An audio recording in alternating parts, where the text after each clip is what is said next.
Court practice news में आपका स्वागत है। आज 23 दिसंबर 2025 है और पिछले 2 दिनों में कानूनी दुनिया में बहुत कुछ हुआ है। बिल्कुल, सुप्रीम कोर्ट में छुट्टियों के बावजूद एक स्पेशल बेंच बैठ रही है। हाँ, लेकिन हम सिर्फ खबर ही नहीं गिनवाएंगे। आज हम कुछ सबसे दिलचस्प मामलों की गहराई में उतरेंगे। जी, और शुरुआत सुप्रीम कोर्ट के एक ऐसे मामले से करते हैं जिसने धर्म और सरकार के रिश्ते पर एक बड़ी बहस छेड़ दी है। आप अजमेर शरीफ दरगाह वाले मामले की बात कर रही हैं? हाँ, प्रधानमंत्री की तरफ से जो चादर चढ़ाई जाती है उसे सुप्रीम कोर्ट में चुनौती दी गई है। अच्छा, और याचिका में क्या तर्क दिया गया है? तर्क ये है कि प्रधानमंत्री या केंद्र सरकार का किसी भी धार्मिक अनुष्ठान में हिस्सा लेना वो संविधान के धर्मनिरपेक्ष ढांचे के खिलाफ है। मतलब इससे ऐसा लगता है जैसे सरकार किसी एक धर्म को सपोर्ट कर रही है। ये तो काफी गंभीर आरोप है। तो सुप्रीम कोर्ट ने क्या कहा? देखिए, कोर्ट ने इस पर तत्काल सुनवाई से तो इनकार कर दिया है, पर यह मामला अपने आप में मतलब एक बड़ा सवाल खड़ा करता है। सही है। और सुप्रीम कोर्ट से एक और खबर है जो काफी दुखद है। जी, वरिष्ठ वकील एमएल शर्मा जी का निधन हो गया। हाँ, वो कोयला घोटाले के मूल याचिकाकर्ताओं में से एक थे और उन्होंने निर्भया मामले में भी एक दोषी का पक्ष रखा था। कानूनी बिरादरी के लिए ये एक बड़ी क्षति है, बहुत बड़ी क्षति। चलिए अब उस मामले पर आते हैं जहां अदालत ने खुद एक्शन लिया है। उत्तराखंड में वन भूमि पर अतिक्रमण का मामला। हाँ, ये बहुत गंभीर मामला है। सुप्रीम कोर्ट ने इस पर सुओ मोटो संज्ञान लिया है, मतलब खुद ही केस शुरू कर दिया। और उन्होंने उत्तराखंड में वन भूमि पर किसी भी तरह के निर्माण पर तत्काल रोक लगा दी है। सिर्फ रोक ही नहीं लगाई बल्कि राज्य सरकार को बहुत सख्त लहजे में फटकार भी लगाई है। अदालत ने कहा कि सरकार मूक दर्शक बनी हुई है। ये दिखाता है कि अदालतें पर्यावरण को लेकर कितनी प्रोएक्टिव हो गई हैं। बिल्कुल, और ये एक बहुत जरूरी ट्रेंड है। अब एक ऐसे फैसले पर आते हैं जिसने मतलब कल से ही सोशल मीडिया पर काफी हलचल मचा रखी है। आप उस फैसले की बात कर रहे हैं जहां सुप्रीम कोर्ट ने कहा कि अगर कोई पति अपनी पत्नी की कमाई पर नियंत्रण रखता है तो उसे कानूनी तौर पर क्रूरता नहीं माना जा सकता। हाँ, एग्जैक्टली। ये सुनने में थोड़ा अजीब नहीं लगता? मतलब अदालत क्या कह रही है? देखिए, इस फैसले को सही कॉन्टेक्स्ट में समझना बहुत जरूरी है।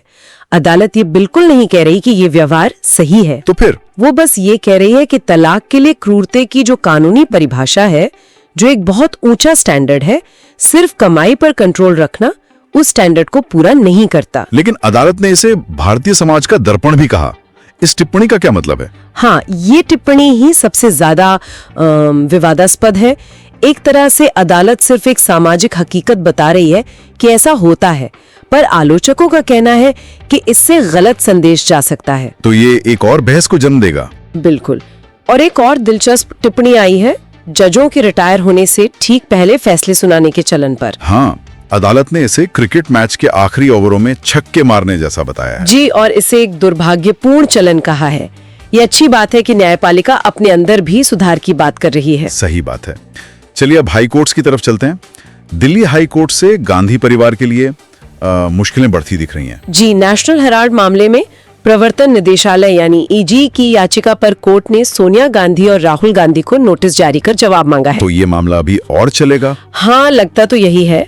और दिल्ली हाई कोर्ट से ही एक और मामला है जो बिल्कुल आज के जमाने का है, आर्टिफिशियल इंटेलिजेंस और डीप फेक का। जी, अभिनेता आर माधवन वाला केस। ये बहुत जरूरी फैसला है। हाँ, उन्हें उनके पर्सनैलिटी राइट्स के लिए सुरक्षा मिली है। हुआ क्या था इस केस में? किसी ने एआई का इस्तेमाल करके आर माधवन का एक डीप फेक वीडियो बना दिया था जो केसरी 3 नाम की एक नकली फिल्म का ट्रेलर था। अरे जी, उसमें उनकी तस्वीर, उनकी आवाज, सब कुछ इस्तेमाल किया गया था। अदालत ने इस पर तुरंत रोक लगा दी है। ये फैसला तो सिर्फ माधवन के लिए नहीं, हम सबके लिए जरूरी है ना? बिल्कुल, ये एक मिसाल कायम करता है। ये दिखाता है कि कानून टेक्नोलॉजी के दुरुपयोग से लड़ने के लिए कैसे मतलब खुद को अडेप्ट कर रहा है। सही कहा। अब पर्यावरण पर वापस आते हैं। बॉम्बे हाई कोर्ट भी मुंबई में प्रदूषण को लेकर काफी सख्त नजर आ रहा है। बहुत सख्त। अदालत ने बीएमसी कमिश्नर को ही तलब कर लिया। क्यों? क्योंकि एक समिति की रिपोर्ट में पाया गया कि ज्यादातर कंस्ट्रक्शन साइट्स पर प्रदूषण नियंत्रण के नियमों का पालन ही नहीं हो रहा था। अच्छा। और अदालत ने कांजूरमार्ग डंपिंग ग्राउंड पर भी चिंता जताई। उन्होंने कहा कि ताजी हवा समय की मांग है। मतलब सुप्रीम कोर्ट हो या हाई कोर्ट, पर्यावरण को लेकर एक जैसी सख्ती दिख रही है। जी, और अब मद्रास हाई कोर्ट का एक बहुत ही अनोखा फैसला सुनिए। बताइए। सवाल ये था कि क्या किसी ट्रस्ट का भगवद गीता पढ़ाना उसे धार्मिक संस्था बना देता है? सुनने में तो लगता है कि हाँ, पर मद्रास हाई कोर्ट ने कहा नहीं, अदालत के मुताबिक भगवत गीता पढ़ाना किसी ट्रस्ट को FCRA यानी फॉरेन कंट्रीब्यूशन रेगुलेशन एक्ट के तहत धार्मिक के रूप में वर्गीकृत नहीं करता। ये एक आध्यात्मिक गतिविधि है। ये तो बहुत बारीक अंतर है। काफी इंटरेस्टिंग फैसला है। बहुत इंटरेस्टिंग। अब बात करते हैं लिव इन रिलेशनशिप की।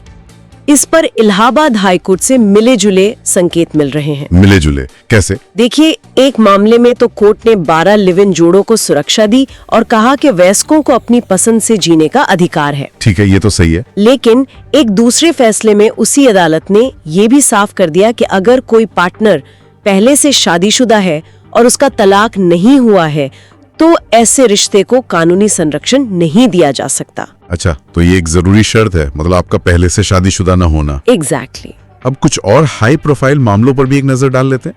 कलकत्ता हाई कोर्ट ने लियोनेल मेसी से जुड़े एक इवेंट की जांच में दखल देने से मना कर दिया है। जी, इसका मतलब है कि पश्चिम बंगाल की SIT और जांच आयोग अपनी जांच जारी रख सकते हैं। और राजनीति की दुनिया से दिल्ली की एक अदालत ने चीनी वीजा घोटाले में कार्ति चिदम्बरम के खिलाफ आरोप तय कर दिए हैं। हाँ, इस मामले की अगली सुनवाई 16 जनवरी को होगी, तो ये मामला भी अभी सुर्खियों में रहेगा। और एंटरटेनमेंट इंडस्ट्री से गायक कुमार सानू ने अपनी पूर्व पत्नी पर मानहानि का मुकदमा किया है। जी, उन्होंने एक इंटरव्यू में की गई कथित अपमानजनक टिप्पणियों के लिए हर्जाने की मांग की है। और अंत में एक चेतावनी जो हम सबके लिए है। हाँ, दिल्ली हाई कोर्ट के मुख्य न्यायाधीश ने साइबर अरेस्ट घोटालों के बारे में आगाह किया है। उन्होंने इसे डिजिटल एक्सटॉर्शन कहा है ना? जी, और इसे हर इंटरनेट यूजर पर मंडराता एक साया बताया है। यह हमें याद दिलाता है कि डिजिटल दुनिया में हमें कितना सावधान रहने की जरूरत है। तो ये थी पिछले 2 दिनों की कुछ सबसे अहम कानूनी सुर्खियां। आज की चर्चा से ये तो साफ है कि कानून कैसे समाज, तकनीक और राजनीति के साथ कदम से कदम मिलाकर चल रहा है। बिल्कुल।